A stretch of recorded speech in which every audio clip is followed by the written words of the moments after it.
of the teacher's pension plan and the government employees' pension plan. Mr. Speaker, the response I received indicates that the Minister of Finance will not give a pension update until well after the budget has passed late in April. My question is, why is the Minister delaying the release of pension information that should be readily available to the members of this House and to the people of Nova Scotia? The Honourable Minister of Finance. Speaker, the honourable member opposite asked me for that information. I did write to him saying that's when the information will be ready. There are two pension plans, one of which is the Public Service Superannuation Plan. The other one is the Teacher's Pension Plan, Mr. Speaker. One it has its fiscal year at December 31st. The other one has March 31st. Both funds are being examined both for the value, but also some of the costs applicable to those to those plans, Mr. Speaker. And I indicated that late spring, early fall is when both plans will be tabled with the Clerk of the House, and all members at that time will have that information. The Honourable Member for Richmond on your first supplementary. Mr. Speaker, it's unbelievable that we're being asked to pass a budget and to examine a budget when these types of financial considerations are not going to be put before the House before that time. Mr. Speaker, the fact is we now know that Dalhousie, for example, their pension plan will need an additional $35 million. The City of St. John in New Brunswick needs to find an additional $40 million. And the government of New Brunswick has indicated that they will have to find over $70 million to shore up their pension funds. Mr. Speaker, Nova Scotia is not immune to the market conditions that we have witnessed in the last year. My question again to the Minister is why won't he simply tell Nova Scotians how much these pension plans have lost and how much it will cost the Nova Scotia taxpayer to bring them up where they need to be? The Honourable Minister of Finance. Well, Mr. Speaker, I indicated to the member opposite when the information will be forthcoming. That's consistent with how it was in previous years. For the member opposite to say otherwise is not the case. The other thing, Mr. Speaker, I will be tabling a budget in this House on Thursday, and in that budget there will be information about how much of additional costs the Nova Scotia taxpayer will be forced to bear because of the evaluation of those two pension plans.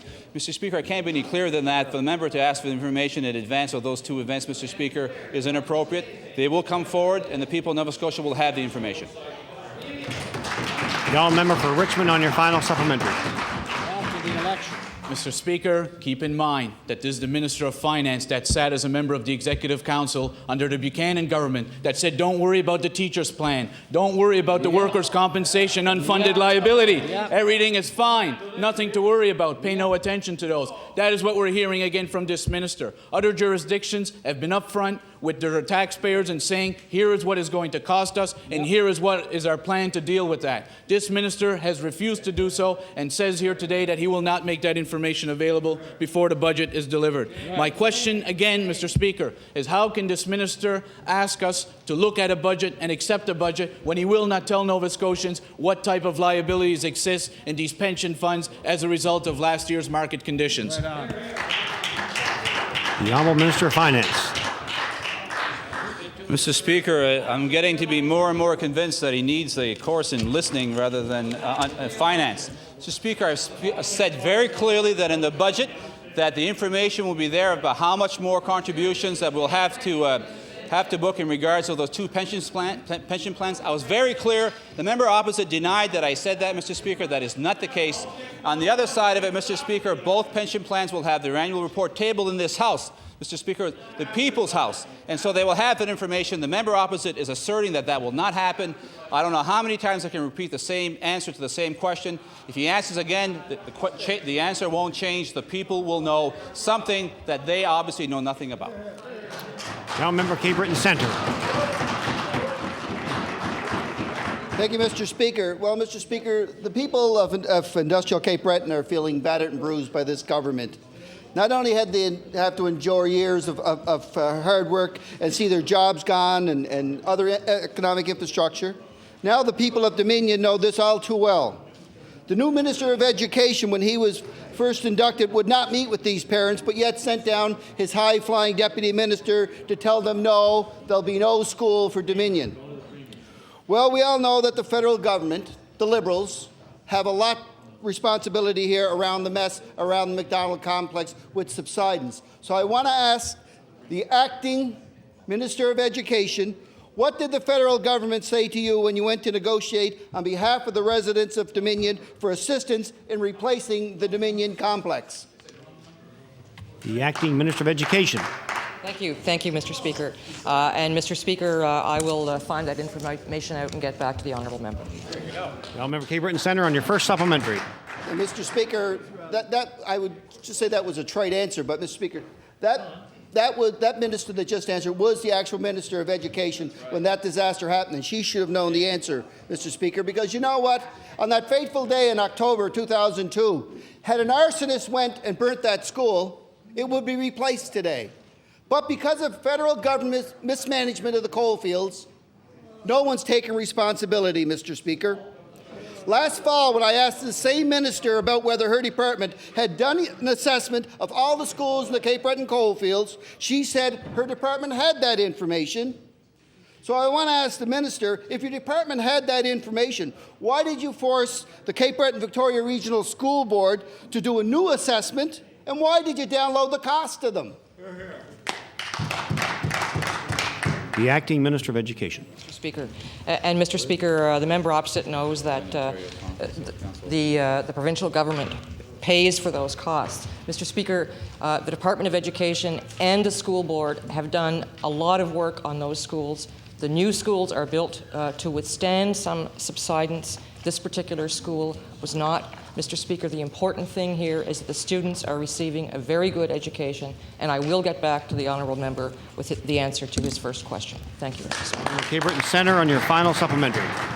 Well, Mr. Speaker, the Tory government that constructed that school knew it was built over a mine shaft. They knew that, and yet they're still pussyfooting around it, Mr. Speaker. You know, a briefing note obtained by my office, the minister's messaging is clear. No matter what happens, take no blame. Share it, put it on the school board, put it on the feds. We're not taking any blame. It ain't our fault. So, Minister, since you seem ready to lay the responsibility at someone else's doorstep instead of your department doing their job, can you tell this House what your government's action plan is to get the federal government to own up their responsibility and help to replace the McDonald complex in Dominion? The Acting Minister of Education. Thank you, Mr. Speaker.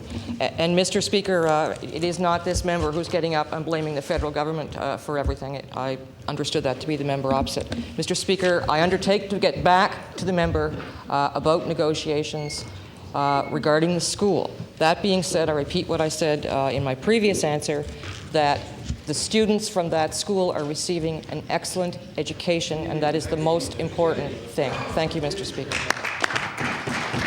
The honourable member for Dartmouth East. Thank you, Mr. Speaker. My question to the minister responsible for health promotion. Last year, Mr. Speaker, regulations were prepared for the Smoke-Free Places Act, and included regulations were ventilation standards. Yet, interesting enough, Mr. Speaker, the organization which sets the standards that being followed will not accept responsibility for the harmful effects of tobacco smoke and refer to another standard, the EPA standard. My question simply to the minister, why have you approved ventilation standards from an organization that has absolved themselves of responsibility when it comes to the harmful effects of cigarette smoke? The Honourable Minister of Health Promotion. Thank you very much, Mr. Speaker. And I can clearly indicate to the member, Mr. Speaker, that the standards were clearly outlined in the regulations. The honourable member for Dartmouth East on your first supplementary. Mr. Speaker, the original standard, the ASHRAE standard that is being followed and used here in Nova Scotia, refers and is actually silent when cigarette smoke is present. The other standard, the EPA standard, says that all exposure to cigarette smoke should be avoided, and there should be no exposure to smoke. So you have one that's silent, not commenting not taking responsibility for any levels if there's cigarette smoke present, and then it refers to an EPA which says cigarette smoking is bad. So my question to the minister, why have you adopted a ventilation standard that is silent when smoke is present and refers to another standard that states cigarette smoke be avoided? And why have you adopted a ventilation standard that does absolutely nothing to protect people, especially workers, from the harmful effects of cigarette smoke? The Honourable Minister of Health Promotion. Mr. Speaker, I think there's about 2 or 3 questions in there. I'm not really sure. But as I mentioned, I'll take one of them, Mr. Speaker. Mr. Speaker, the fact is that the standards for ventilation are clearly outlined in the regulations. I will bring them forward for the member tomorrow. If he doesn't have them on hand now, I do not have them in front of me. But, Mr. Speaker, I can assure the member that the standards that we put in are being followed, Mr. Speaker, with respect to the expectation of our inspectors around the province. The Honourable Member for Dartmouth East on your final supplementary. But what I'm saying and bringing the concerns of the House today, Mr. Speaker, as these very regulations and these groups that are governing that are really not speaking on the difficulties, the carcinogens that are present in cigarette smoke. So, Mr. Speaker, what is clear that the ventilation standards that the minister is using will not guarantee that they can protect people from the harmful effects of cigarette smoke. And my question to the minister, and how can he stand here at his place today and say that he's protecting the health of Nova Scotians when clearly he is not? The Honourable Minister of Health Promotions. Well, Mr. Speaker, it's quite ironic coming from a former Minister of Health who had the opportunity to bring something forward to this House, to have it debated on the floor with regards to smoke-free places, and didn't do it, Mr. Speaker, with a government that didn't do it. This government, on the other hand, had the fortitude to do so. The Honourable Member for Cole Harbour Eastern Passage. Thank you, Mr. Speaker. My question is for the Minister of Justice. Mr. Speaker, the Minister of Justice colleague, the Minister of Service Nova Scotia, wants to be the next Marshall Dillon in Nova Scotia. Oh. An election's coming, and he's going to clean up the streets by suspending for 24 hours anyone who the police just suspect, might be under the influence of something other than alcohol, Mr. Speaker. And it will be on the record for up to 10 years, Mr. Speaker, even if they are never convicted of a crime.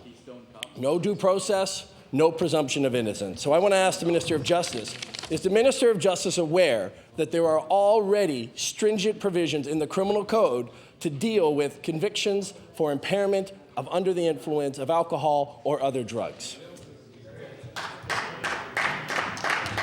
The Honourable Minister of Justice. Mr. Speaker, the bill is before the legislature. The honourable member knows that, but I just would like to know, Mr. Speaker, if he thinks that if people appear to be impaired, they should be allowed to stay on the street and continue driving. The Honourable Member Cole Harbour Eastern Passage on your first supplementary. Thank you, Mr. Speaker. Again, to the Minister of Justice, maybe if he doesn't know much about the criminal code, we'll talk about the court decision yesterday. Yesterday, provincial court stayed proceedings against a Nova Scotia woman charged with simple possession of marijuana. The federal government, according to the Minister of Justice federally, is saying they intend to decriminalize marijuana, yet this minister yesterday was saying that his government does not have a plan for dealing either with that decision yesterday or what will happen after the fact if the government does decriminalize it, Mr. Speaker. Mr. Speaker, the law is changing rapidly. Other than trampling on the rights of people who are even just suspected of being under the influence, Mr. Speaker, what is the Minister of Justice doing to ensure the police have proper procedures when the law on possession does change? The Honourable Minister of Justice. The honourable member knows, Mr. Speaker, that is a federal matter, and the thing is actually in the court of the federal Minister of Justice. For what it's worth, I had a conversation with the federal Minister of Justice about 10 days ago. One of the topics was the progress that the federal government was making in that particular matter to which he refers.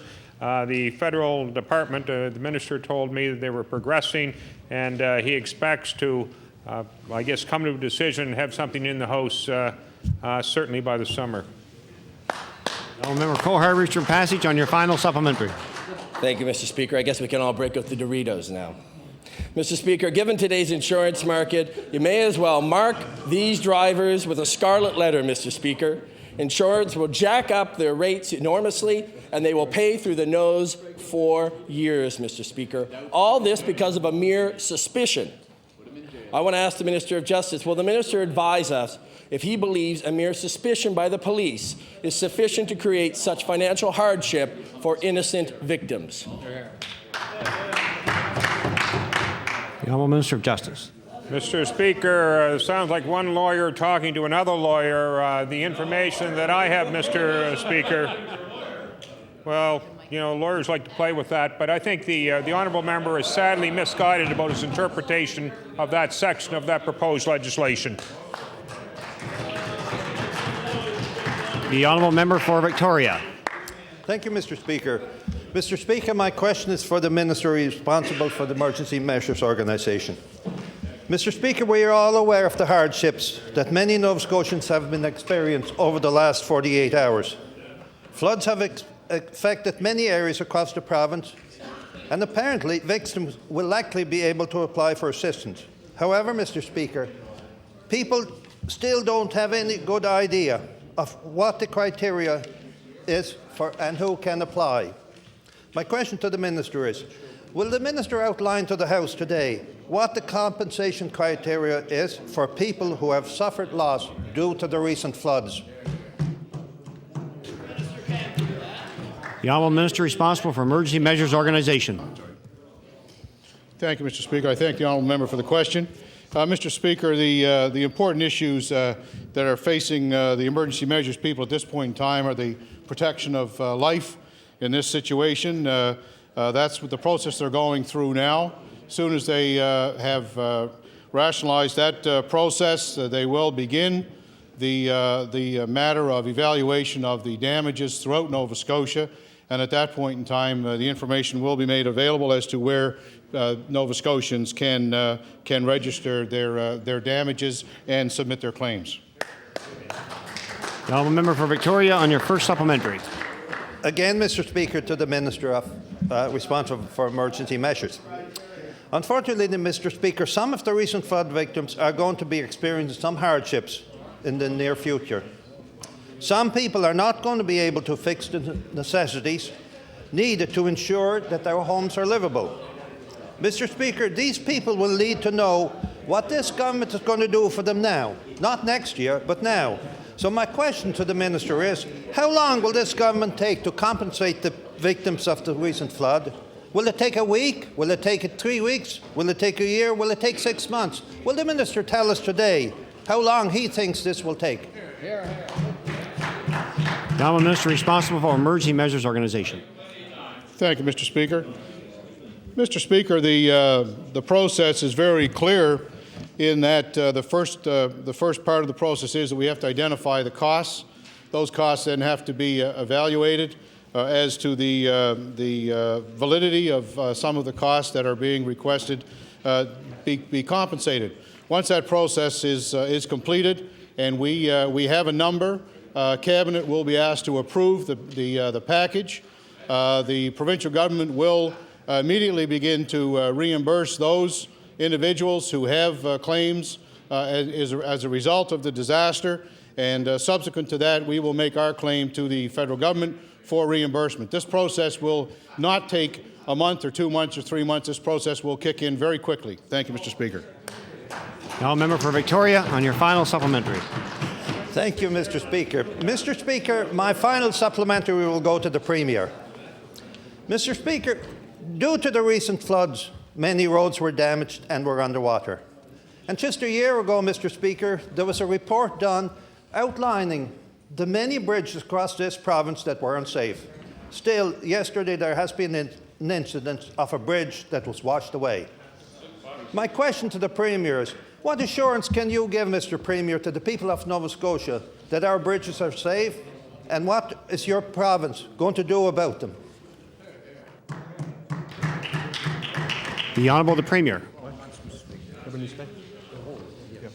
Thank you very much, Mr. Speaker. And I can assure the member opposite that the condition of the bridges in Nova Scotia is a concern to the government of Nova Scotia.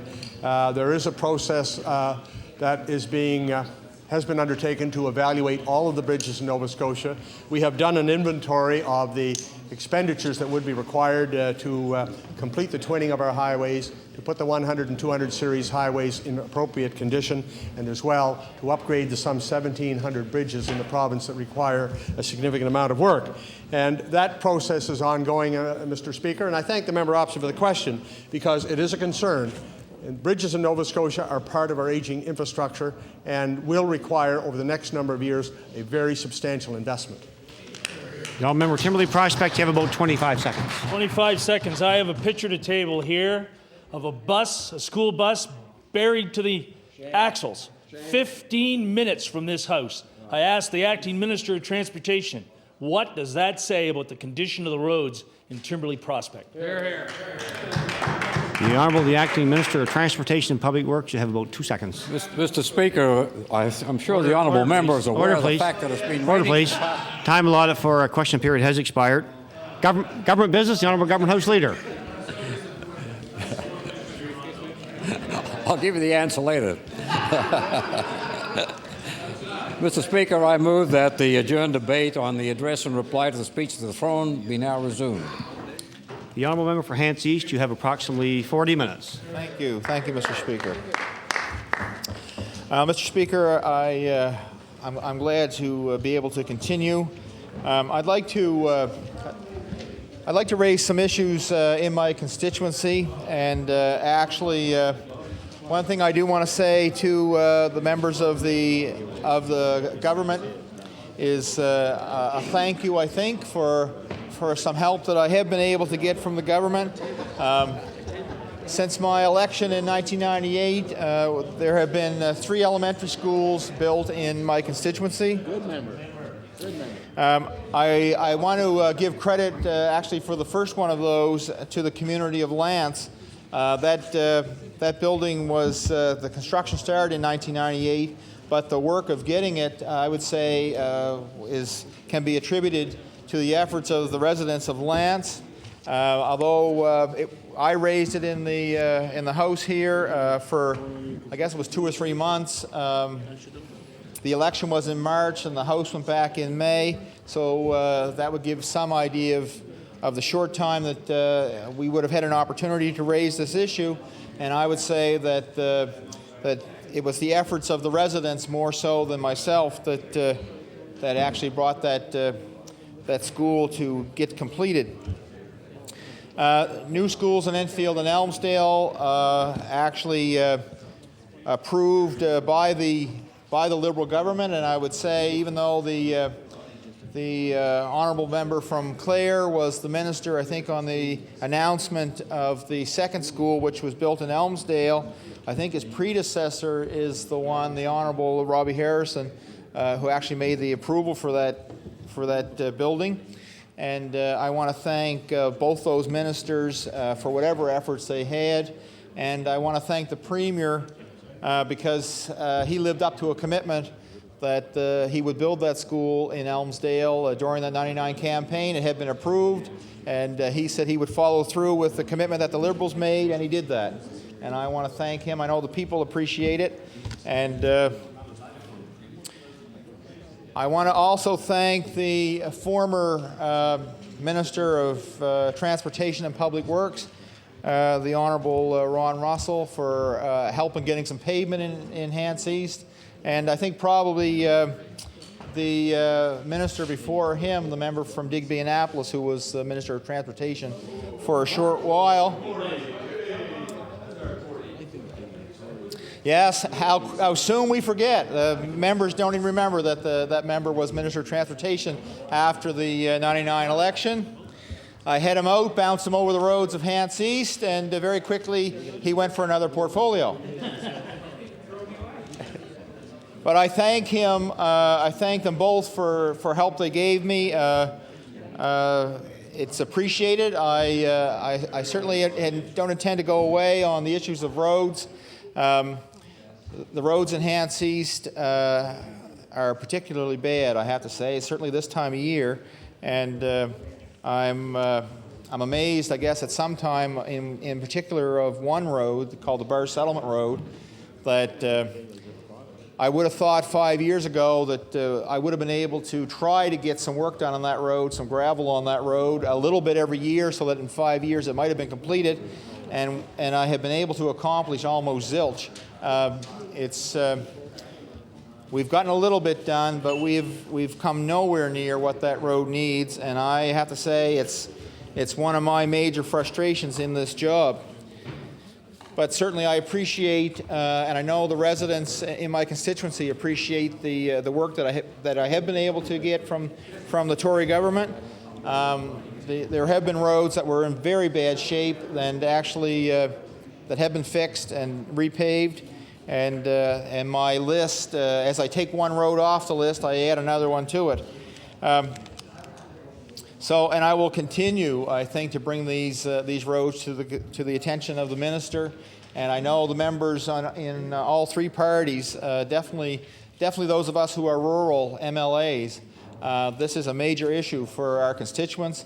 If there's any advice I wish the members of the government side would take from me, it would be that they establish a priority list so that we can actually tell our constituents this is what's going to happen to this road and when. I think most people are quite reasonable. If they knew that their road would be paved in 2 years or 5 years, they'd be willing to wait. And especially if they see that it happens. You know, if you say it's going to be in 2 years and it happens in 2 years, that'd be an excellent selling point to make the people think that actually their money is going to something that's important to them. Another important issue in my constituency is the issue of health care. I stated yesterday that I have a section of my constituency that's a large rural area. And quite often we refer to as the Hants North section of Hants East. And this would include the communities that would be in the Rawdons area, as well as Kennecook, Knoll, Maitland, South Maitland, etc. And I have to give credit to the East Hants Community Health Board. This is a group of dedicated individuals, although the members change from time to time, but there has been a core of individuals who work very hard, giving of their own time and themselves for the benefit of health care and for the people of Hants East. And I've been quite impressed because they held public meetings, they devised a plan, they have it published, they took it to the Department of Health under the former minister, the Honourable Jamie Muir. And I want to say that I think that the members of that board have become frustrated because I think they feel that Hants East is actually in the wrong health authority district. And I think it seems to them it would be more practical if Hants East was in the capital district. Mount Uniacke, the one section of my constituency, is in the capital district, and I think the people in my constituency travel basically in two directions. They either travel toward Windsor, which is the capital district, or they travel toward Halifax, which is also the capital district. So they seem to have been thrown into the area with Colchester, and this is not the natural flow for these people. Matter of fact, we've had criticisms of people being picked up in ambulances and taken to Truro when their doctors are in Halifax. And even against their will, saying, no, I don't want to go there, they were taken to Truro. Now, if you can imagine someone's plight if they're ill and in a very stressful health situation, but to be taken in a direction that you don't want to go, adding or just compounding to the illness. And I have to say, Mr. Speaker, that it has amazed me when people brought these concerns to me, and I took them to the minister, and he assured me that, no, this wouldn't happen anymore, but it keeps happening. Now, to reasonable people, you have to ask yourself, why would someone do this? Like, why would the ambulance providers take these people in a direction that they really don't want to go? Well, our only thought was they wanted the numbers to look good.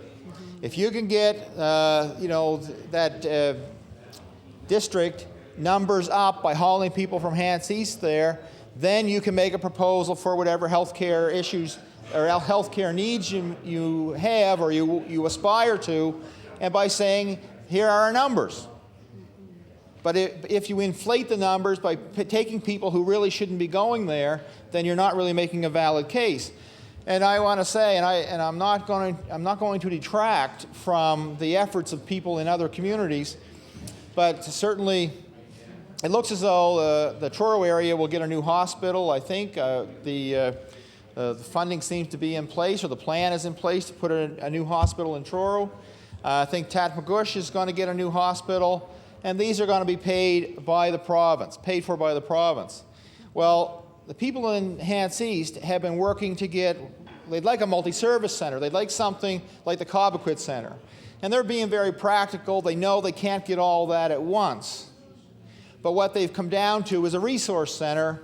And in that resource center, there'll be a number of clients, let's say, people who will be renting space, but all the healthcare services, blood collection, etc., that go on in Hants East now in 2 or 3 different areas will all be put together in this one facility, which is a good idea. But the kicker in this, Mr. Speaker, is that the municipality is being asked to build the facility. Now, I'm not sure what the population in the Tatmagouche area is. I think I was told it was around 7,000 people. Well, in the Hants East area, just in what we call the corridor, which would be from Enfield to Shubenacadie, we have 10,000 voters just in that area.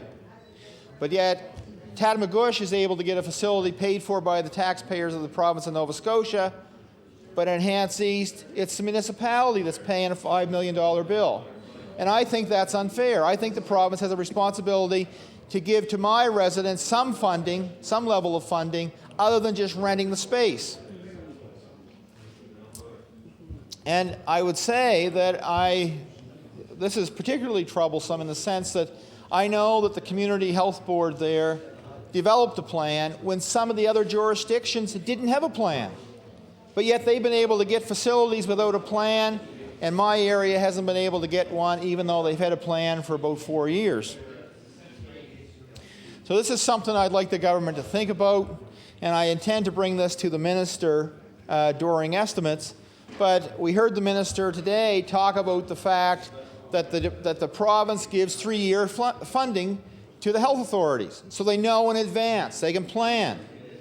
Well, that planning hasn't helped the people of Hants East as far as I can see, because obviously whatever funding she's given, it's either that district authority is not giving much of it to the Hants East area, or the province didn't give enough. But certainly the Tory part of that authority seems to have been taken care of better than the New Democratic part of that authority, which is the part that I represent. So I'd be looking for an explanation as to why the municipality of East Hants has to fund the construction of that building when it's not, that burden is not being placed on the municipalities in any other part of that district. Another area I'd like to address is around a similar area that my colleague from Dartmouth North had raised questions today. But I have in my area in Lance in particular some group homes. And these homes have been there for some time, for some years now, and to take care of the needs of some mentally challenged individuals and mentally challenged adults. And we also have the counterpart to those group homes, which is a facility called Corridor Community Options in Enfield, which actually puts on programs for these adults. And they earn a wage from this program. This has been an extremely successful program, I want to say, Mr. Speaker. Actually, I'd like to see the province expand this program. There are people in my constituency, and I know that this applies throughout other constituencies as well, where there are no facilities available. There are people who have mentally challenged adults in their families.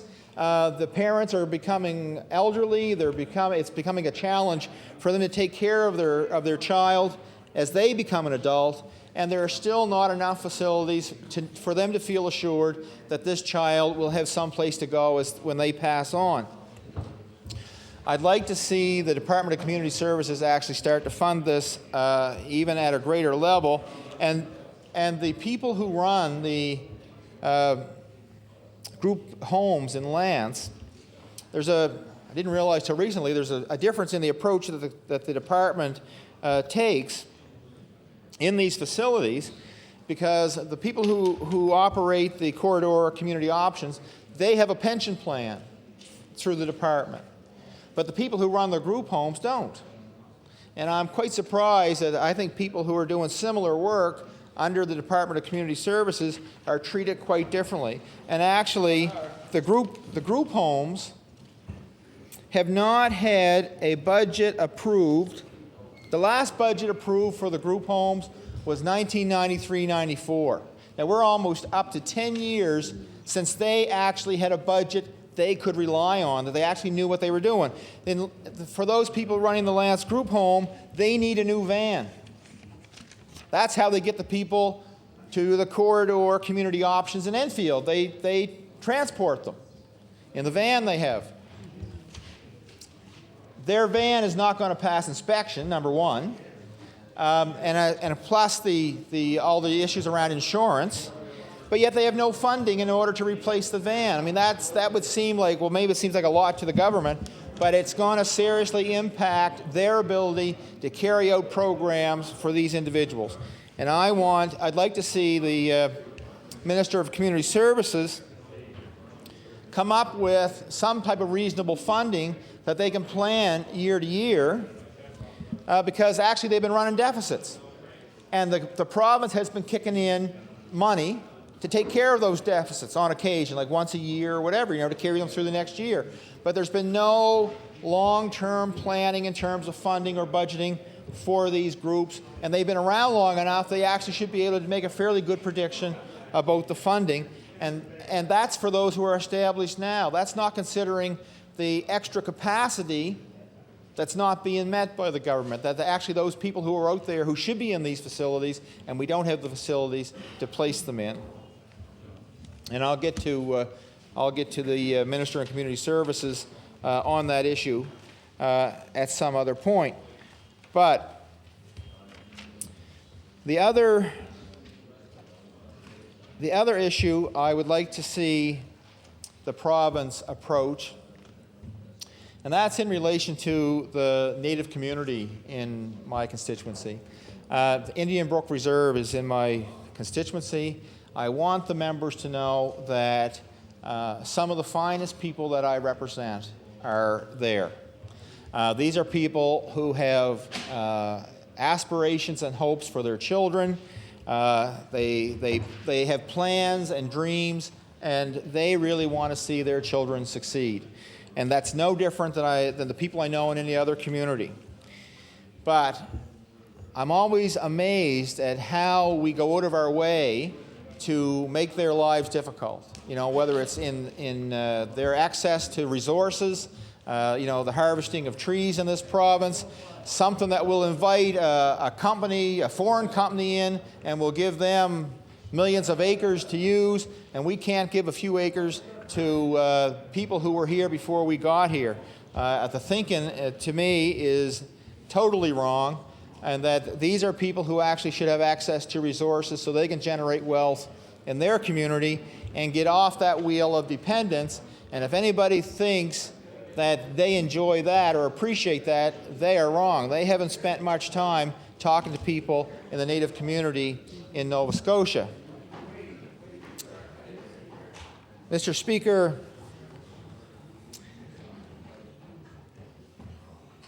the people in this province, I think, have so much to offer the country. And I'm always disappointed when I hear politicians like the leader of the Alliance Party say that we have a culture of defeatism in the East. That's an unfair criticism of the people of Nova Scotia or the Atlantic region in general. I think the people of Nova Scotia have shown their resilience. They've shown their creativity. We just actually paid tribute to Mr. Donovan in this House earlier on his genius and his ability to create works of art that the public gets a message from and is recognized by his peers for doing that. So We don't have to play second fiddle to anybody in this province, and I think that the more we can encourage the best in our people, then that pays dividends for us all.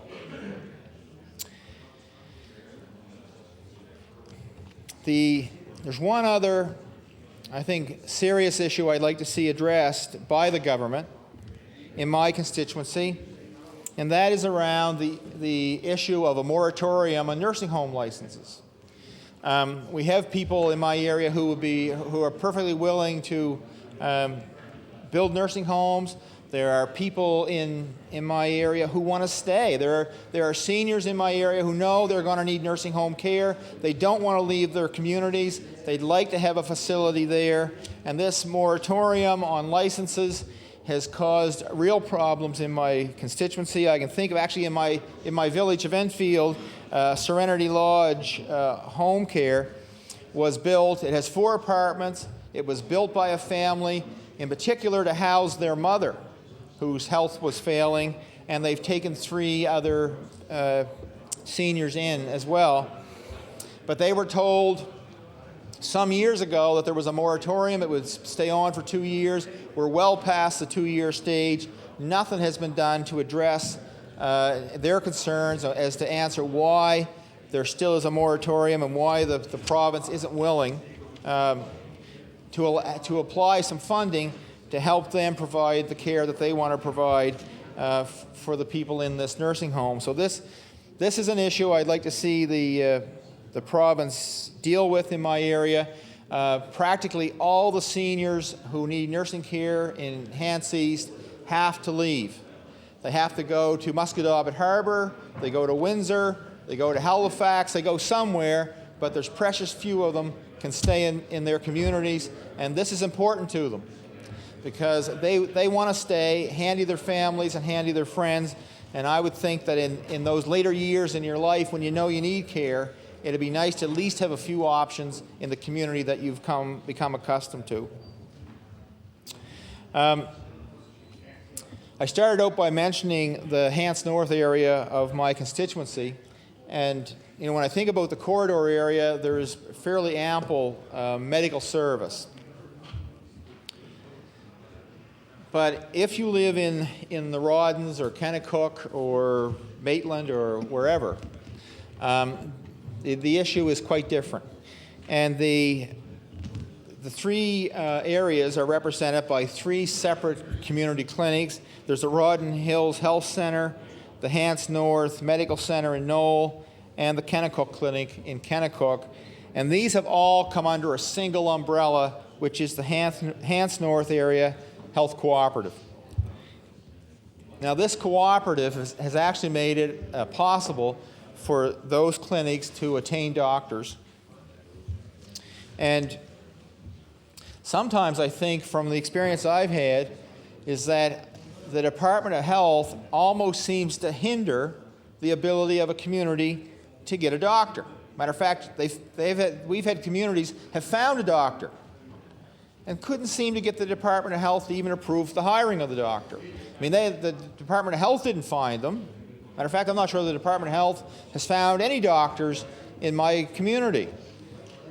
The people have found them and had running battles with the Department of Health trying to get them hired.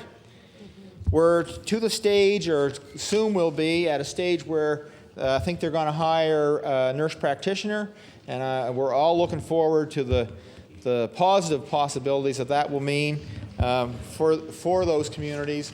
And certainly that's a direction I'd encourage the government to go, and I'm looking forward to see how this works out for those areas.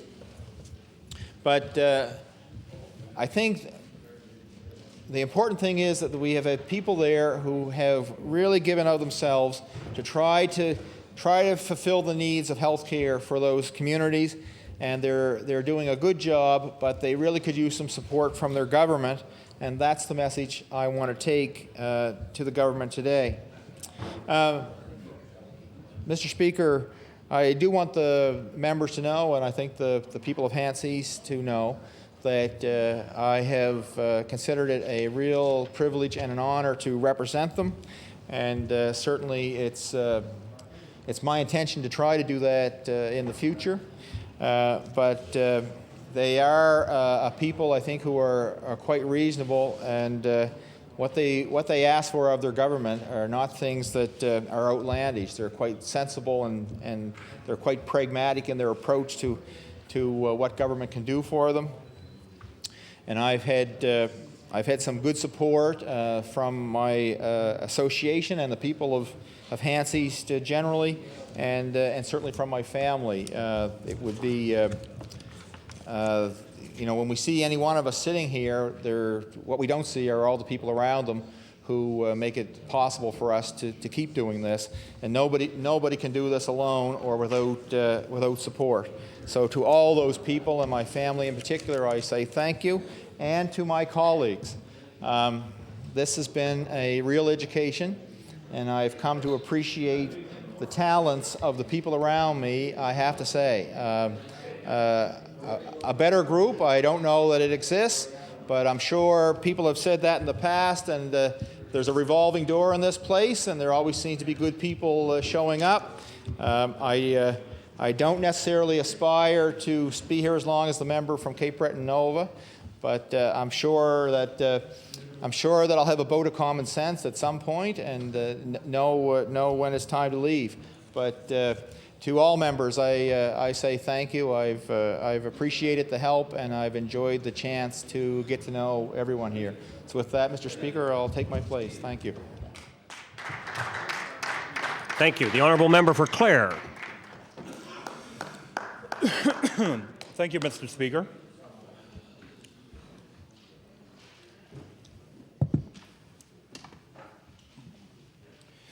Mr. Speaker, I'm pleased to rise and respond to the speech from the throne of Thursday, March 27, 2003. Someone might say it's déjà vu, but however, I'm sure in the next little while I'll have a chance to look through back the last couple years or last 4 years. But Mr. Speaker, as you're aware, the last throne speech from this Tory government was on Thursday, March 22nd, 2001, delivered by Her Honour, the Lieutenant Governor of Nova Scotia. And here we are, 2 years later, on the eve of a possible spring election, and the government decides to bring this speech from the throne. Mr. Speaker, I'm sure there's many people in our province that have been asking themselves, why is this Tory government bringing this speech from the throne now? But I believe the people of Nova Scotia knows the answer to that question, and they certainly understand why the Tory government has decided to bring this speech from the throne at this stage. They know there's going to be an election soon. They know the election campaigning has unofficially started. They know this speech from the throne is pure Tory propaganda. The people of Nova Scotia won't be fooled by this exercise, Mr. Speaker. They remember quite well what this Tory government has done in the last 4 years. They remember all the new fees and taxes introduced by the Tories. They remember the Tories promising they would fix health care. They remember the no new taxes promise. They remember the Tory members telling them the need to tighten our belts. The only problem, Mr. Speaker, these Tory members don't remember themselves what they've done in the last 4 years. But I have a strange feeling they will soon find out. I can tell you, Mr. Speaker, there's many people in our province waiting for the right opportunity to remind some of my colleagues on the opposite benches. Mr. Speaker, that opportunity is coming. As others have said in this House, political parties will do their campaigning. And I'm sure from all sides of the House that campaigning will certainly take place. However, Mr. Speaker, the voters in Nova Scotia will decide who they want to vote for. Mr. Speaker, coming back to the throne speech, this throne speech is an attempt by this government to try to tell Nova Scotians what a wonderful job they've been doing in the last 4 years. Well, let the people of Nova Scotia decide over that, and I'm sure they will in the next election. But, Mr. Speaker, I've learned that in politics, the people are always right. And if the people of Clare and the people of Nova Scotia believe that the Tory government is right, then we know what the outcome of the next provincial election is going to be. But, Mr. Speaker, I have a strange feeling that there's going to be some surprises on election night. Mr. Speaker, some people believe that this throne speech is nothing more than recycling the famous Tory Blue Book of 243 promises from the last election, with a few exceptions.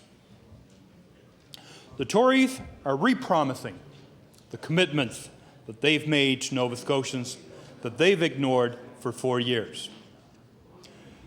Mr. Speaker, looking at the throne speech, and I'll go to page 9. It states, better health care, end of quote. Mr. Speaker, I'm sure you remember when John Hamm, leader of the Tory party, told Nova Scotians in 1999, this famous Tory Blue Book, page 1, as your Premier, my first priority will be to fix the health care system. We all remember this famous Tory promise. And here we are 4 years later. You just have to ask the people of Nova Scotia. Do they have a better health care system today than they did in 1999? Also, Mr. Speaker, I'm sure everyone remembers the Premier promising that he could fix the health care system for $46 million. Right. In 1999, the health care budget was approximately $1.5 billion. Today, 2003, we are spending somewhere around $2 billion in the health care budget. And that's $500 million more of new money going into health care. So 4 years ago, John Hamm was promising the people of Nova Scotia he could fix health care for $46 million. And today, with $500 million of new money, you just have to wonder what happened along the way. Either, Mr. Speaker, I don't think the Premier knew what he was talking about then, or let alone where he's going now. As we are just planning to put more money in health care year after year, I'm sure people are wondering what's been going on. With just some recent polling numbers, 88% of the people of Nova Scotia feel that the health care system has not been fixed, as promised by the leader of the Tory party back in 1999. Mr. Speaker, here's just a few stats to show how Nova Scotia ranks with other provinces. Nova Scotia has the highest rate of deaths from cancer. Nova Scotia has the highest rate of death from breast cancer. Nova Scotia has the highest rate of death from respiratory diseases. Nova Scotia has the highest rate of arthritis. Nova Scotia has the highest rate of hospitalization for chronic diseases. Nova Scotia has the second highest death rate per 100,000 people. And Mr. Speaker, Nova Scotia has the second lowest life expectancy. And there's all kinds of other statistics. But at least, Mr. Speaker, I'm sure the people of Nova Scotia are seeing what type of health care do we have in this province. A couple of weeks ago, Mr. Speaker, our Tory government came out with a document entitled Your Health Matters, which is simply an overview of the government's old healthcare promises. Mr. Speaker, our health critic has been calling upon the government for years now to show us the plan. And again, on the eve of an election call, what do we see?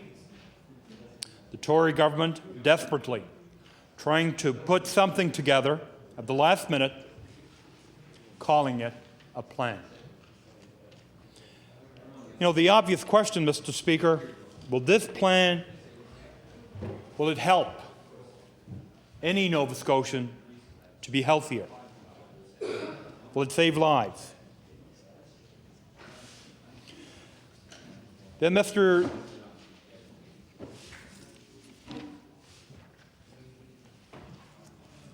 What happened to my throne speech? That's the only thing that was on my desk. Excuse me, Kate.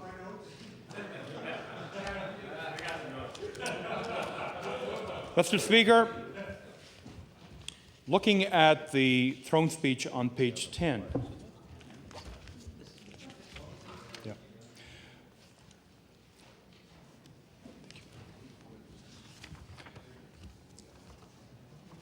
Mr. Speaker, page 10 starts, we also have more nurses.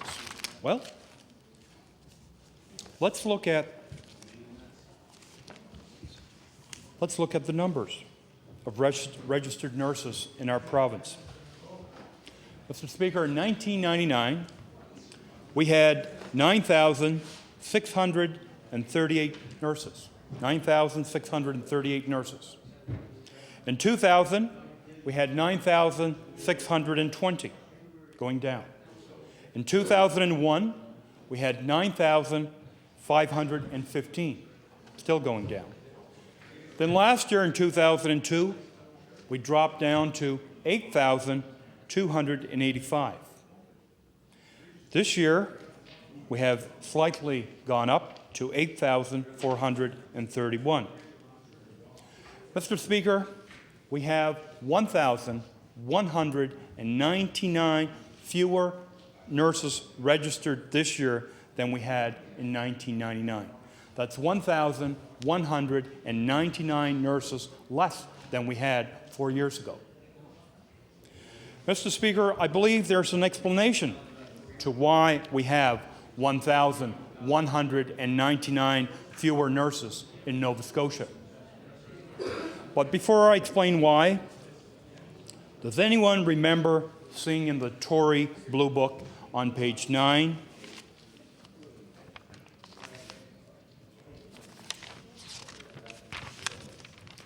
during its first mandate, a PC government will address the critical shortage of nurses by, and they have a whole list of recommendations.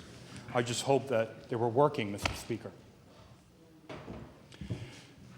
Mr. Speaker, another Tory broken promise. Everyone remembers how this Tory government has treated nurses in this province since they came to power. And I hope that the members on the government benches remembers Bill 68. And sitting late at night at law amendments, listening to presentations made by nurses and other healthcare workers.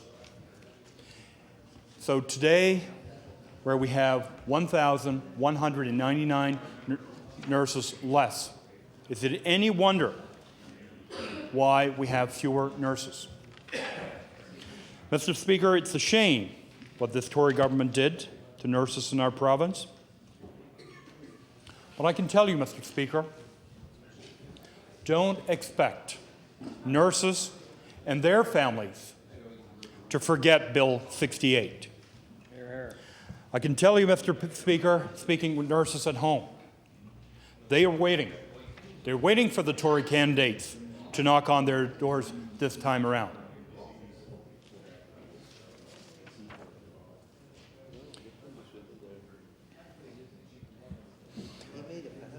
Mr. Speaker, looking back at the throne speech, page 5.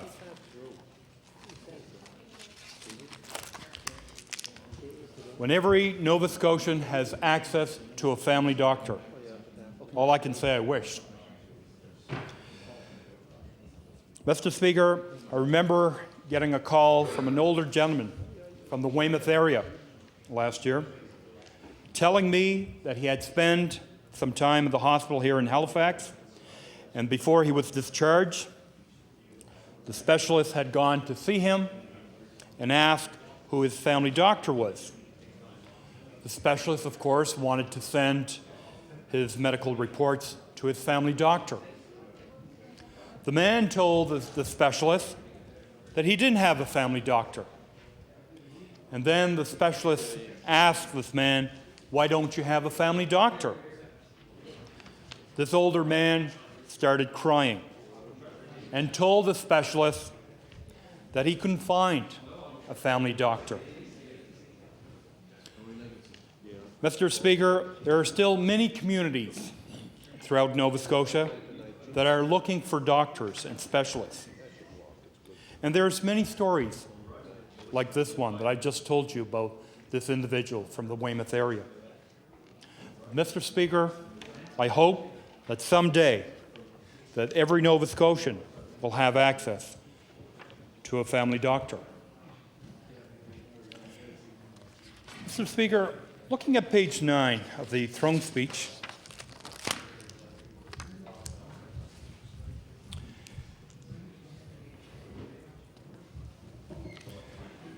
it talks about these are the requirements for a healthier Nova Scotia we spoke of in 1999.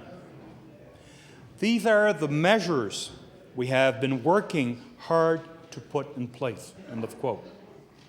Well, Mr. Speaker, I'm not sure if the people in several communities in southwestern Nova Scotia, especially in Lockport, in Barrington Passage, in Meteghan, at home, or in Freeport, on Digby Neck, would agree with this one measure in particular that this Tory government has put in place in their communities.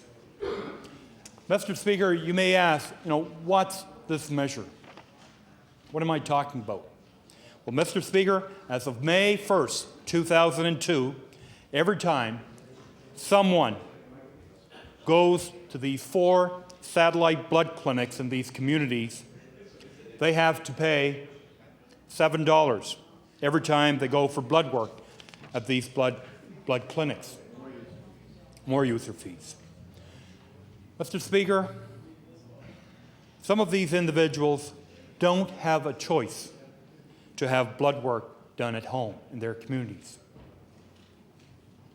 They don't own a vehicle to travel to their local hospital, either at the Rothway Hospital in Shelburne, or at the Yarmouth Regional in Yarmouth, or at the Digby General in Digby.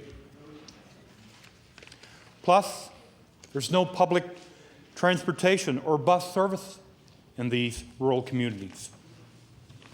Many of these individuals are living on a fixed income, and they don't have extra money to hire someone to drive them to the hospitals. Or yet, Mr. Speaker, let alone find the extra money to pay for this blood work. Mr. Speaker, I think you would agree with me that this is not right. Some people in Nova Scotia have to pay for blood work, and others don't have to pay for blood work in Nova Scotia. This is not right, and the Tory government knows this is not right.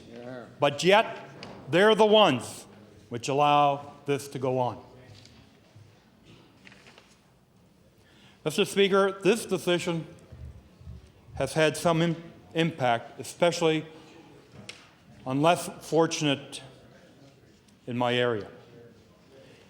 I truly hope that no one is going to put their health at risk by not having regular blood work done because they can't afford it.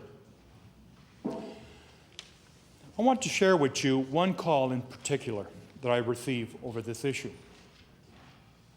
It was from a man that was retired, living on a fixed income. He told me that he had worked all his life and paid taxes all his life. Yeah. And he always believed, he truly believed, that when he retired someday, the healthcare system would be there for him.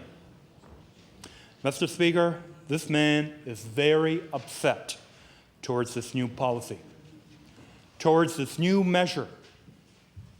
And you can't blame him for being upset. He feels this is clearly pure discrimination. And I agree with him, Mr. Speaker. He told me that he believed the Tories when they promised they would fix health care in the last election. So did a lot of Nova Scotians. That's right. And I'm sure he wasn't the only one that believed the Tories as well. Yeah. But, Mr. Speaker, maybe this man, maybe these folks that have not been listened to, maybe they can't do anything right now.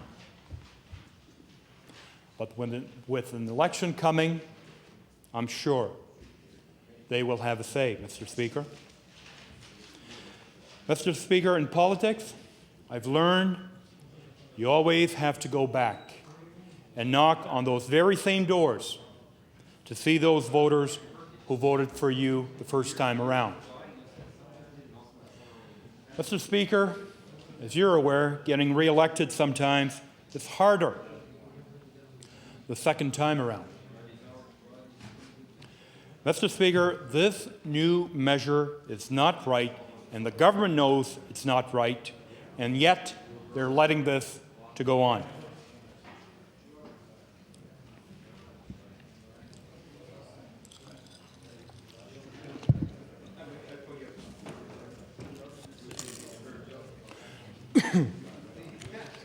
Mr. Speaker, I want to turn to page 7 of the throne speech, and I quote, "Last year, my government introduced the first truly balanced budget in 40 years," end of quote.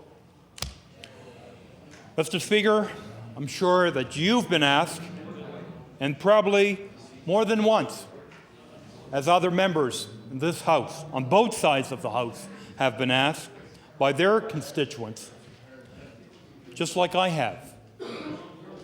How can we have a balanced budget and we need to borrow $100 million this year again?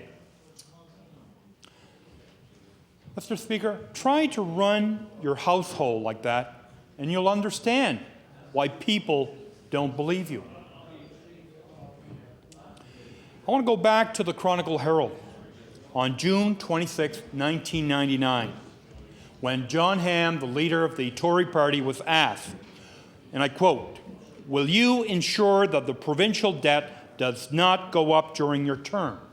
End of quote. Mr. Speaker, John Hamm said, and I quote, he said this, I did not say that, but John Hamm said, "A PC government is committed to reducing the provincial debt over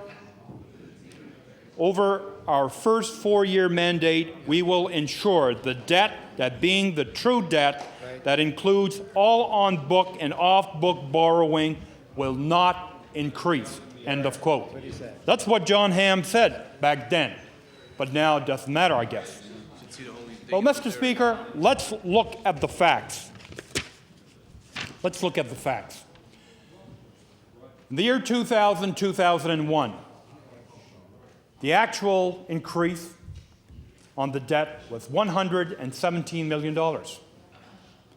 In 2001, 2002, The forecast was 189 million.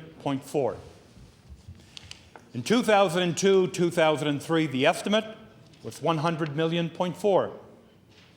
And this year, the estimate for 2003-2004 is 102 million. You know, these are the government's figures, Mr. Speaker. So, Mr. Speaker, everyone except this Tory government understands that a balanced budget has still not been met. But, Mr. Speaker, what I can't understand is since 1999,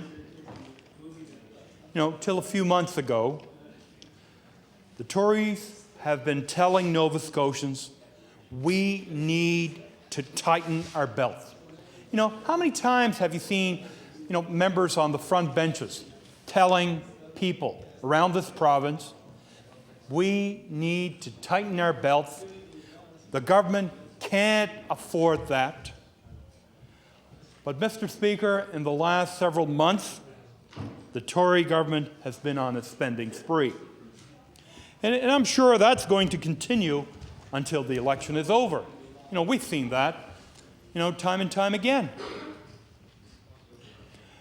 But, Mr. Speaker, there's many people at home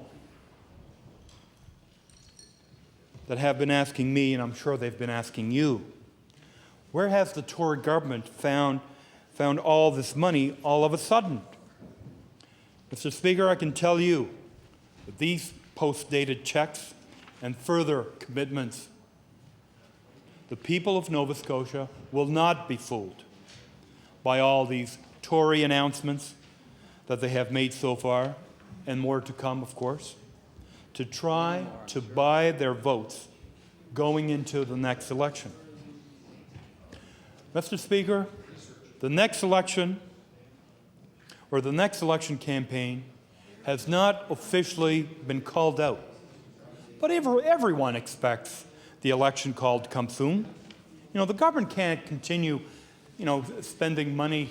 And my colleague this afternoon, the honourable member from Richmond County, indicated that so far the government has spent well over $700 million of new money.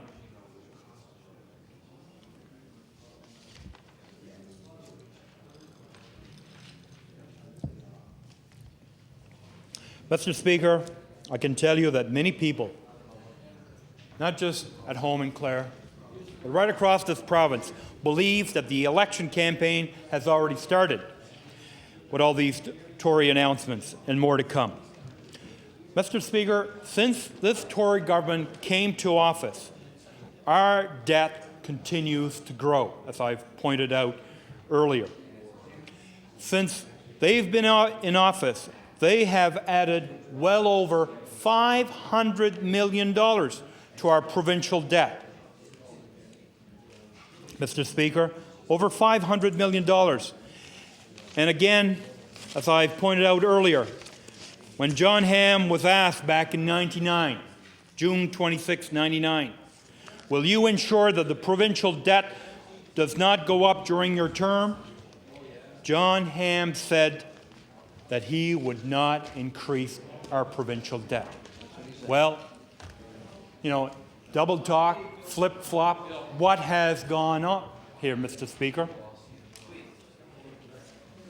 Over $500 million has been added to our provincial debt. Shame on them. Shame on them. Mr. Speaker, what is worrying a lot of people is this Tory government still has not come up with a plan to address our provincial debt of $11.6 billion that continues to grow. And again, will grow again this year. And we'll see that on Thursday when the Minister of Finance tables his budget in this House. Mr. Speaker, the Tory government is more interested in presenting this throne speech and making everyone believe that everything is okay. Well, everything is not okay, Mr. Speaker.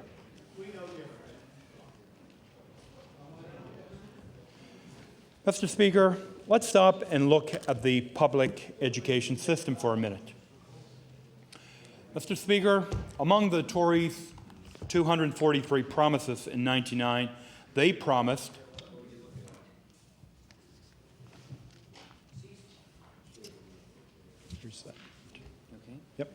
They promised that they would establish, Mr. Speaker, long-term funding for our school boards. They would establish long-term funding for our school boards. That they would certainly review the funding formulas to protect schools and areas of declining enrollments. That's what they promised. That's what this group from across the floor, the Tory members, promised, Mr. Speaker, in the last election. And looking at this speech from the throne, there is not one word said about this promise, Mr. Speaker. Not one word said about this Tory promise. Mr. Speaker, there's many rural communities across our province that are facing declining enrollments, and school boards are faced daily trying to address this problem. It's not getting any better, it's getting worse. But yet, in '99, they had the solution, but yet, 4 years later, not one word is said in the speech from the throne about how this government will address declining enrollments and provide the adequate funding to school boards. I know the former Minister of Education, when she was in the department, did absolutely nothing. And here we are on the eve of an election, and this Tory government, again, says nothing about how they are planning on addressing this very serious, critical issue that school boards are facing across Nova Scotia. Not one word.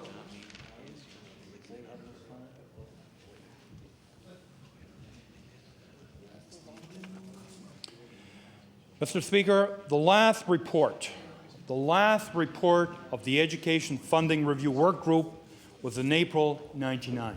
The last report was in April '99. Since this Tory government has been elected, we haven't seen any long-term funding plan. None. No long-term plan for school boards. Mr. Speaker, if this Tory government has no intention on delivering on the promise that they've made to school boards back in '99, then they should say so. They should say so and stop playing games with school boards and mainly the people of these rural communities across the province that are facing declining enrollments.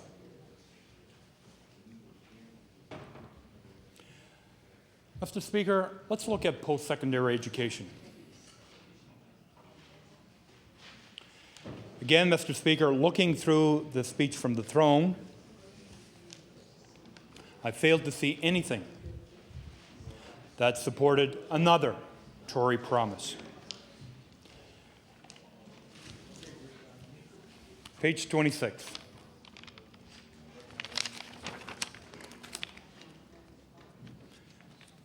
The Tories, Mr. Speaker, promise the time has long passed for government to step up to its responsibilities to ensure that our young people have full access to higher education without having to mortgage their futures to do it. End of quote. Mr. Speaker, another broken promise. Let's look at the facts. The broken promise.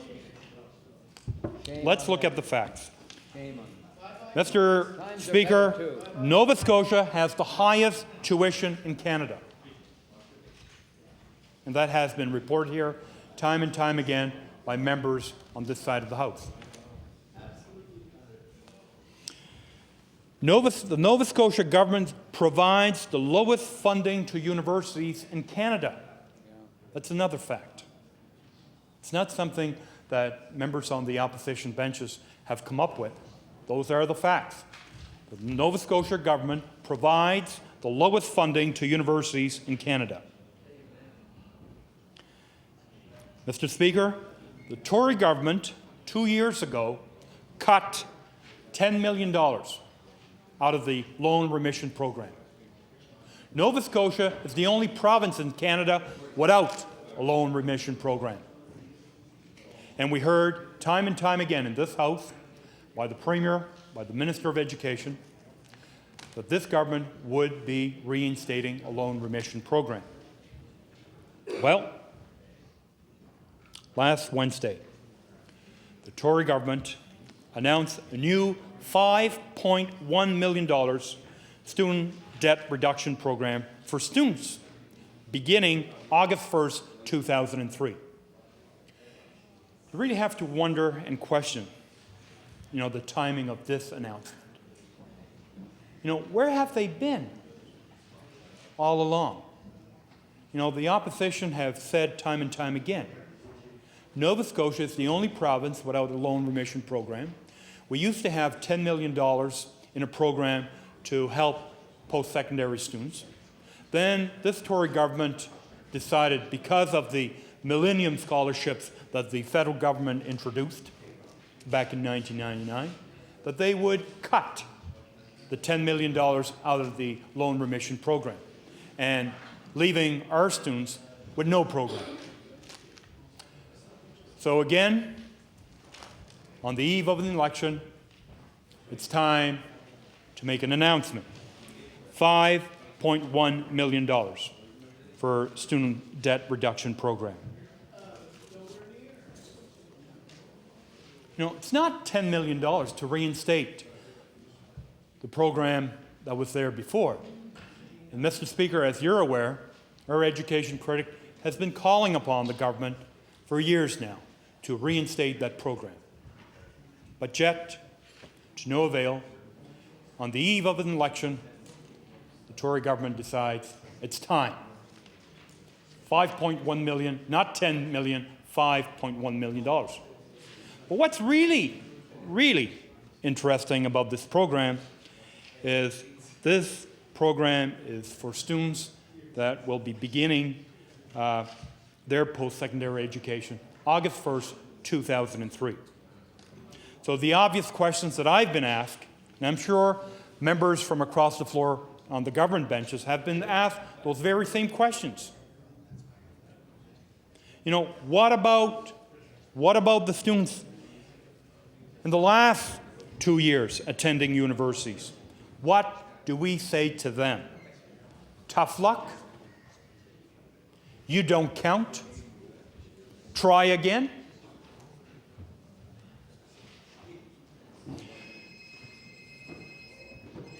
Mr. Speaker, if this Tory government believes, again, that they can buy student votes going into the next election with this $5.1 million, all I can say to them is good luck.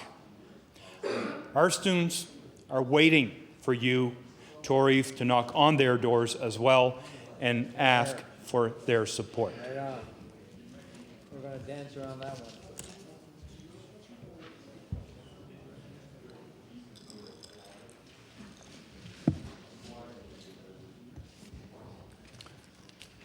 Mr. Speaker, turning to page 17 of the throne speech, and I quote, "My government knows well that safe highways and good roads are vital." End of quote. Mr. Speaker, I'm glad to see that the Tory government recognizes that good roads are vital. But unfortunately, Mr. Speaker, not too many people at home in Clare believe them. Some of our roads are in extremely poor conditions. I just want to name a few. The Hectanuga Road. Route 1, Highway number 1, from Salmon River to Beaver River. And there's many areas along the way on Highway 101, on Highway 1. The Maxwellton Road, the Bonnie Road, the Easton Road, the 2nd Division Road from Church Point to Concession, to St. Joseph's to Corbury, Eustache-Cummill Road, the Maza Road, the Hilltown Road, to name a few, Mr. Speaker. And I'm sure, that list could certainly expand. But when I see the government talking about that roads are vital, I'm just wondering, what are they talking about here? Mr. Speaker, I want to say a few words about Highway 101. This highway, Mr. Speaker, begins in Yarmouth, runs through the Annapolis Valley up to Halifax. In 1999, when the Tories were campaigning, they told us that twinning Highway 101 was their number one priority, with or without federal government's help. That was in 1999. And here we are on the eve of an election, and we're hearing all kinds of stories, Mr. Speaker, that Highway 104 is now the government's number one priority. Then the next day, we're hearing that Highway 101 is the government's number one priority. And then we hear the Premier talking about Highway 103 as the government's number one priority. So maybe, Mr. Speaker, I'm sure that everyone would like to know what exactly is the government's number one priority. Mr. Speaker, from a department's memo obtained recently by the Canadian Press, we saw that Highway 104 and Highway 101 are both top priorities, are both number one priorities. Maybe with the election approaching, these priorities could change. Who knows? But again, Mr. Speaker, I'm expecting some formal announcement to be made soon by this government, or by the federal government, on road work for our roads.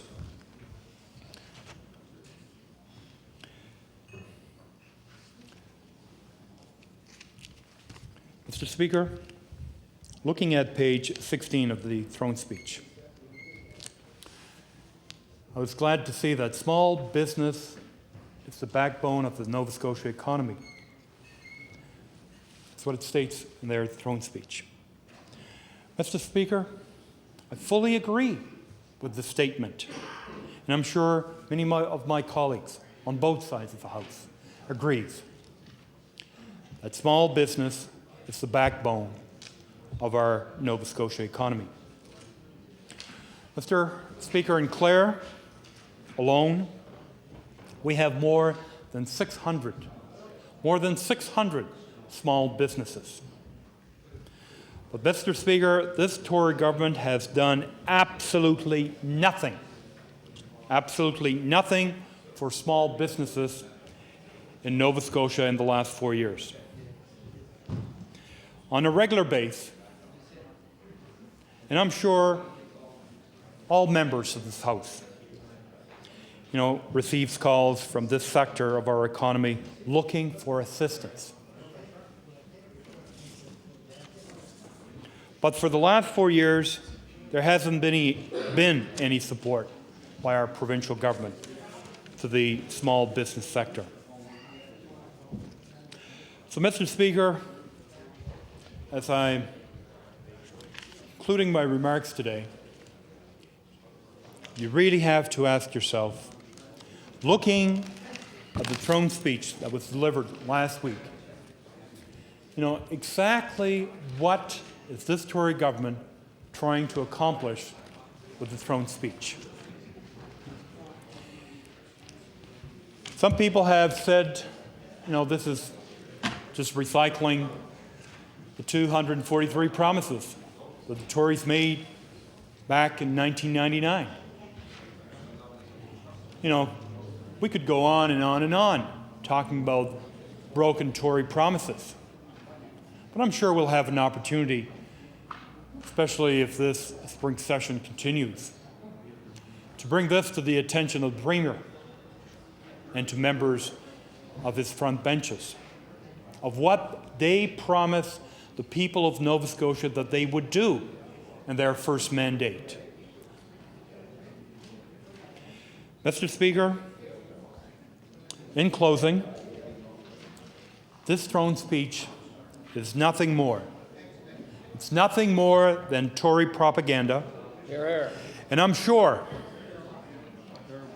in the weeks ahead that our Liberal caucus will have an opportunity to raise more questions on this throne speech. Mr. Speaker, with those few remarks, I will take my seat. Thank you for the opportunity.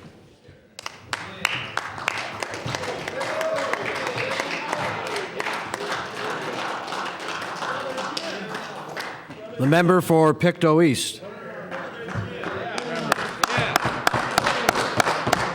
Thank you, Mr. Speaker.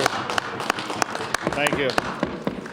I'm honored to be here today and to rise from my seat to speak about my constituency, the beautiful constituency of Pictou East. I did steal that line from my colleague from Musquodoboit, but I think he should spend a little more time in Pictou County and he'll agree that it is indeed a beautiful constituency. Before I begin, Mr. Speaker, I would also like to state my strong support for this speech from the throne and to say that as the representative of Pictou East, I am proud, very proud, to be part of a government which has been busy making things happen for the good of my constituents, Mr. Speaker, and indeed for the good of all Nova Scotians. Hear, hear, hear, hear. Good member. Good member. These are extremely optimistic times, Mr. Speaker. Times when Nova Scotians are feeling the benefit of the first balanced budget in 40 years. A time when the second consecutive budget will be balanced. The second budget will be balanced, Mr. Speaker. A time when working families get to enjoy a deserved reduction in their personal income taxes. Tax relief working families are counting on, Mr. Speaker. For too long, our young people have left our communities, left our province, moved to Alberta, Ontario, the United States, for opportunities they couldn't find at home.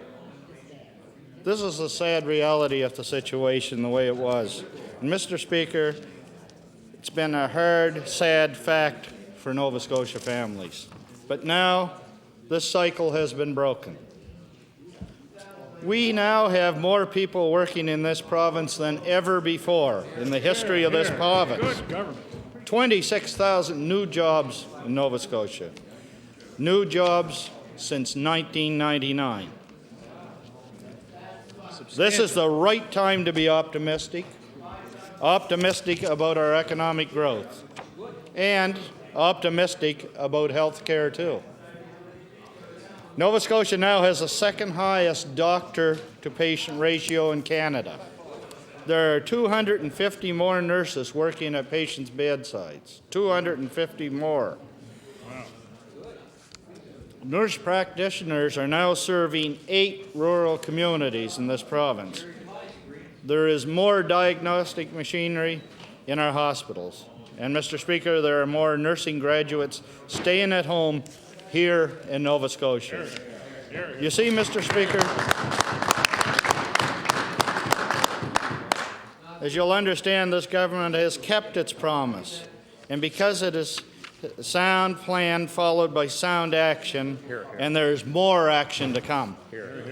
Action to build on the successes in recruiting healthcare providers, doctors, and nurses, as well as medical lab technologists. Action to make further improvements to patient care, and action to shorten the dreaded waiting lists. And education. Well, these are optimistic times about education in Nova Scotia as well. Across the province, education is now on the right track. This government's plan, Learning for Life, is a get back to basics plan, putting more than 700,000 books in the hands of students. How many? 700,000 books, Mr. Speaker. Books. Much needed information. I can remember, Mr. Speaker, when I went to school, the books were not even the same from one school to another. If you changed schools, you were lost. We have established new programs for reading, new programs for math and for grammar, and Canadian history, and reducing the student-to-teacher ratio. It is a plan focused on the classroom, Mr. Speaker. It is also about more adult learners returning to the classroom. It's about supporting our universities. And it's about taking action to address student debt. And it is also about supporting and expanding the Nova Scotia community college system. Just yesterday, I was pleased to be part of an announcement which will provide $11.2 million expansion to the Pictou campus of the community college. Wow. The seats that will open up will provide invaluable opportunities for our students. And I was proud to be there alongside my colleague from Pictou West and the Premier from Pictou Centre. Should be. Mr. Speaker, this government certainly does understand the priorities of Nova Scotians. It has proven that. This government understands the very real importance of basic road infrastructure, our roads and highways, and has a proven commitment to making improvements. This government, my government, Mr. Speaker, has reversed the trends of cuts to our transportation budget. The cuts that allowed our roads to fall into disrepair. Years of neglect, Mr. Speaker, years of neglect. Not a teaspoon of asphalt, not a teaspoon of This asphalt. government, Mr. Speaker, has increased funding on capital spending on highways each year since 1999. Good expenditure. Good expenditure. Indeed, in just this past year, the government budgeted $85.5 million to improve Nova Scotia's highways, bridges, and roads. That is $32 million increase over the previous year and $55 million more than in 1999-2000 budget. So look at the figures. From 99 to 2000, we were spending $31 million on capital on our roads. Today, last year, it was $85 million. Substantive increase. More again this year. And we will be having more again this year, Mr. Speaker. Now, all revenues from a 2-cent per liter increase in gasoline is included and is dedicated to improving Nova Scotia's highways, bridges, and roads. The Rural Impact Mitigation Fund, RIM for short, Mr. Speaker, as most of us know it, monies directed at secondary and gravel roads has already made an impact in rural life and has improved the quality of life and safety in rural communities. I'm proud of these investments. I'm proud because they have served our province well. And I'm proud because they have addressed many of the needs of my constituents in Pictou East. I understood the importance of these investments to constituents in Pictou East and have always made the betterment of our roads and the highways indeed a priority for my constituents. Mr. Speaker, this winter saw the opening of a new rest area on Highway 104. Keep on trucking, yes, sir. It's on the Westville exit that takes you right into my office in downtown Westville. This has been highly supported and requested for some time by the Tourist Association and the Truckers Association and the long-haul truckers. It's good news. It's a good economic booster for our area, creating over 40 new jobs. Yes. 40 new jobs, and that's good news for travelers.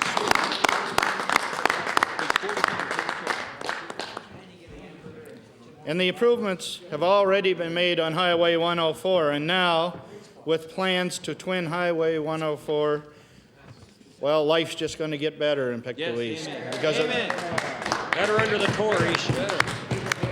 It runs directly through the length of my constituency. There are really good reasons to be optimistic, Mr. Speaker. Optimistic in Pictou East and optimistic across the province. Hard work has paid off, and this government has worked hard to make life better for Nova Scotians. In Pictou East, the evidence is all around us. Not only can you see it in the investments in our roads and highways, and in the construction of 2 new high school projects in our region, You can see it, Mr. Speaker, in thousands of dollars invested in the Canada-Nova Scotia infrastructure programs, in the East River Dechlorionization Project, and in the water system improvements in Westville.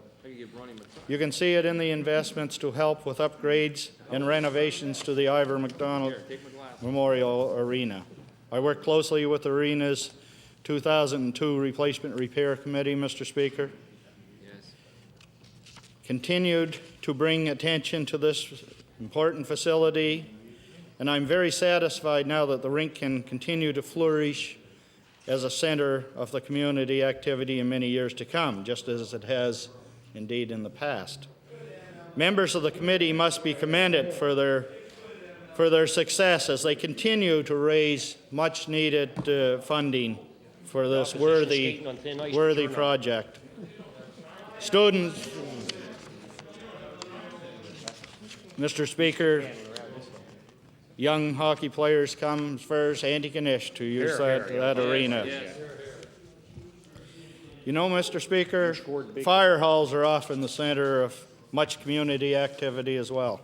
That's why smaller projects like the grant provided to help make the Blue Mountain Fire Hall and community centers wheelchair accessible are also very important. Hear, hear. They seem like a small project, but they're very important to those small communities. And Mr. Speaker, fire halls in East River St. Mary's and in Pictou Landing are important centers of activity in their communities as well, because there's no community center as such, and they are the community center.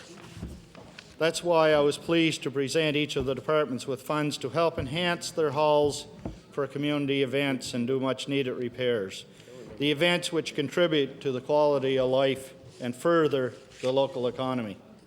Fire departments are also important to our rural communities, Mr. Speaker, and that's why I took so much pleasure in this government's legislation, an act to recognize volunteer firefighters and protect volunteer fire departments, which recognizes the many contributions of volunteer firefighters, which designates one day each October as Volunteer Fire Service Recognition Day, which provides families with an accident death benefit payment should a volunteer firefighter suffer loss of life in the line of duty, which protects volunteer fire departments in claims for damages from seizure of material or financial assets, and which waives volunteer firefighters' vehicle registration and provides special license plates.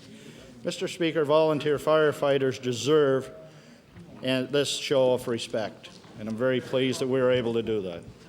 So, Mr. Speaker, that our government has introduced another bill that will give workers' compensation coverage to both paid and volunteer firefighters is good news. Firefighters willingly risk their own lives to protect the lives of others and are sometimes exposed to toxins and chemicals in the line of duty.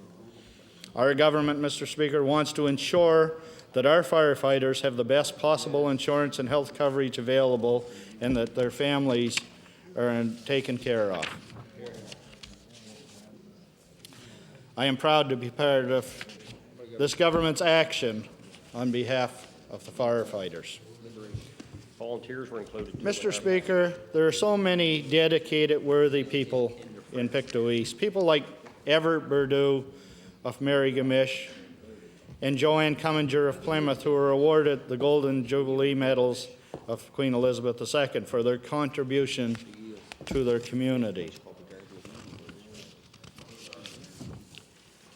While impossible to recognize all who do so much without any thought of recognition, these people proudly represent the spirit found throughout our great constituency.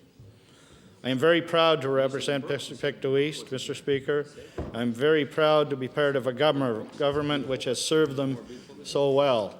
And I will, Mr. Speaker, be throwing my name in the hat for the next election, whenever that may be.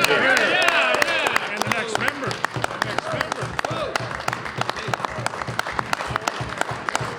Thank you. Question of how big a majority. You see, Mr. Speaker, this government's actions are paying off. It's evident all around us.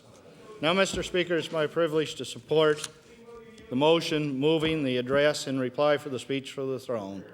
And I am going to take my seat, and I thank you for your time. Good, Jim.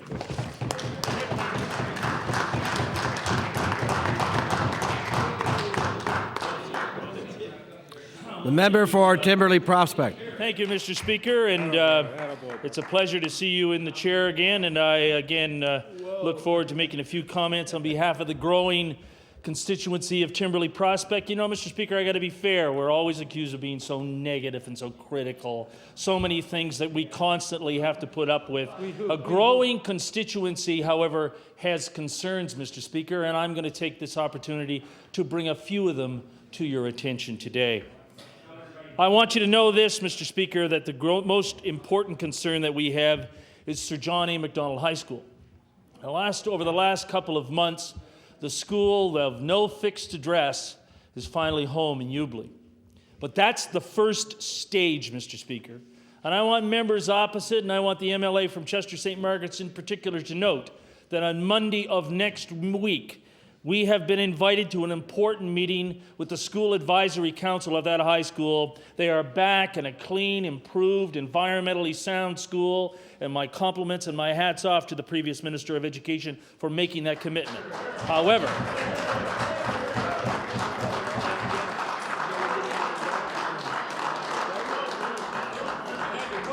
no way. However, I would like to point out that I can say nothing of a positive nature about the current minister, the peekaboo minister, the minister we can never find, the minister who is not in any way out fulfilling the commitment.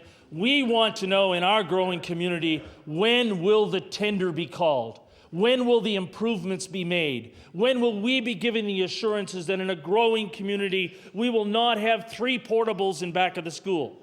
Now, Mr. Speaker, there's a process in place for the building of schools. We want to make sure that that process is assured and that the completion of the project and the monies that were initially put forward for that will be in place when that second and third tender is called for. Now, Mr. Speaker, I also have a concern, and I want to be very upfront about it. I have it here again. I'm going to table this picture for your interest, Mr. Speaker. 15 minutes from the door of this legislature, there was a school bus yesterday that was stuck in a growing subdivision of 65 homes. That's the sort of service that the people of McDonald Lake subdivision off the Prospect Road have to look at. And I'd ask a page to table this copy of this particular picture of a school bus in a growing community. So I hear members opposite talk about secondary roads. Let's be clear on the fact, although my riding happens to be in the Halifax Regional Municipality, there is a difference of level of service between the old peninsula and what happens in the county of Halifax. And Mr. Speaker, there's nothing more clear evidence on that than on the current situation on Linwood Drive in the community of Hatchet Lake. Linwood Drive, Ben Court, and Sarah Crescent are part of a growing constituency and a growing subdivision of Brookside. And do you know today that there are 24 homes with over 60 people who are literally marooned on the wrong side of that bridge that washed out? They have no way to get to and from their place of work or their school. We're not just talking, Mr. Speaker, we're not just talking about the ground transportation here. We're talking about there is no way to get groceries in. There is no pathway, there is no gangplank, there is no answer for this community. These people deserve some answers. They deserve service. They deserve service based upon the taxes that they pay in this growing community. It is an embarrassment to have a school bus stuck anywhere in this province. But it is an embarrassment for the people of McDonald Lake subdivision. It is an embarrassment for the people of Linwood Drive based upon their assessments and their taxes, what they have to pay. Now, Mr. Speaker, I have various other topics to bring to your attention, and I'm going to bring one that I know the members of the third party despise me to bring up. And I know the members of this government have not done anything about it either. And that is the issue of coastal assessments. Somebody has to put some common sense into this government because we tried with the previous government, and no one seems intent upon listening. If you happen to own a piece of coastal property in this province, your assessment goes literally through the roof because of the fact that perhaps you might be holding on to it, Mr. Speaker, as Rufus Covey is, holding on to his piece of property so he could make it part of the homestead and pass it on to his children and grandchildren. Has there ever been any provision for assessments and proper solutions of them? Because I want members opposite to know, you got coastal properties, when you knock on those doors in a couple of weeks, well, we'll make it a month. No, let's make it 23 days. When you are out there knocking on doors within the next 3 weeks, I want you to know if you've got a coastal property problem, you look at yourself in the mirror, particularly if it's an older person who wants to pass on his or her land to her children, to his grandchildren. There has been no answer forthcoming from this government. Mr. Speaker, a concern that I want to bring to the Minister of Education's attention, and it's a concern of real importance, is school access. I can tell you I've worked with many volunteers over the years, and it seems to me that the greatest disservice you can do to a volunteer is not to trust them. Don't trust them. So when you want to have a Saturday afternoon practice in your community, Mr. Speaker, the legendary community of Glace Bay, I'm sure, as my friend from Cape Breton Centre could tell me, in the legendary community of New Waterford, the coach got the keys, you went to the school, opened up the gymnasium, and had your practice. Now let me tell you, Mr. Speaker, that does not happen in my community. Schools are locked tight. You pay big rents. In fact, in a couple of schools, P3 schools in particular, you pay enormous rents. And that is unfair. We have paid our taxes to have these schools built. We do not have proper access to them. We've paid for them. They should be used. They should be the focal point of the community. My friend from Cape Breton Centre is living proof.